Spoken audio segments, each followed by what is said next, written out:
നമുക്കിപ്പം എന്താ പറയുക, ഒരു പുള്ളിക്കാരൻ ഇവിടെ കൊടുക്കുന്ന വില എന്താണെന്ന് പുള്ളിക്കാരൻ വിളിക്കുമ്പോൾ പറയും. പക്ഷെ നമുക്ക് ഒരിക്കലും ആ ഒരു വിലയെ കുറച്ച് നമുക്ക് ഒരു ലോഡ് എടുത്താൽ പോലും നമുക്ക് കൊടുക്കാൻ പറ്റാത്തൊരു അവസ്ഥ നിൽക്കുകയാണ്. പിന്നെ ഒത്തിരി പ്രവാസികൾ വിളിക്കുന്നുണ്ടല്ലേ, ഒരുപാട് പ്രവാസികൾ.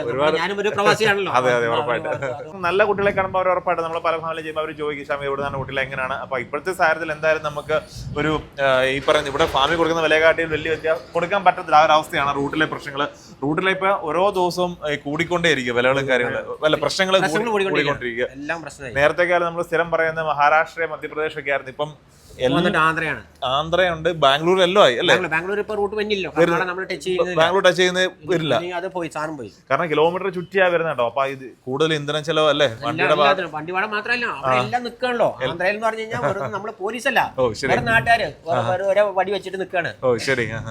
ഇതൊക്കെയാണ്. അപ്പൊ എന്തായാലും കറക്റ്റ് ആയിട്ട് പുള്ളിക്കാരനെ മാസത്തിൽ 2 ലോഡ് കറക്റ്റ് ആയിട്ട് എന്തൊക്കെയായാലും പുള്ളിക്കാരൻ കൊണ്ടുവരുന്നുണ്ട്. അത് കറക്റ്റ് 2 ദിവസം കൊണ്ട് പോകുന്നുണ്ട്. അത് കുട്ടികളുടെ ക്വാളിറ്റി മാത്രമാണ്. അത് നമുക്ക് ഓരോ വീഡിയോക്കകത്ത് നമ്മളെ കുട്ടികളെ അല്ല, ഈ വീഡിയോക്കകത്ത് നമ്മൾ എല്ലാ ഇങ്ങേ അറ്റം മുതൽ അങ്ങേ അറ്റം വരെയുള്ള കുട്ടികളെ നമ്മൾ കാണിക്കുന്നുണ്ട്. അപ്പൊ എന്തായാലും നമുക്ക് ഞായറാഴ്ച മുതൽ കുട്ടികളെ കൊടുത്തു തുടങ്ങാം അല്ലേ. എന്തായാലും പറയാനുണ്ട്, നമ്മൾ വന്നു കഴിഞ്ഞാൽ ഒരു ദിവസം നമ്മൾ നിർത്തിയിട്ടേ കൊടുക്കത്തുള്ളൂ. അങ്ങനെയുള്ളവർ മാത്രം വാങ്ങിച്ചാൽ നമ്മള് വന്നിട്ട് ഉടനെ കൊടുക്കുന്ന പരിപാടിയില്ല. കാരണം ഇവിടെ നിർത്തി കഴിഞ്ഞാൽ നമ്മുടെ ഹിന്ദിക്കാരന്മാർ 2 ഭായിമാരുണ്ട്. അവരെ ഇവിടെ നിർത്തിയിട്ട് അവർ നാളെ പോകത്തുള്ളൂ.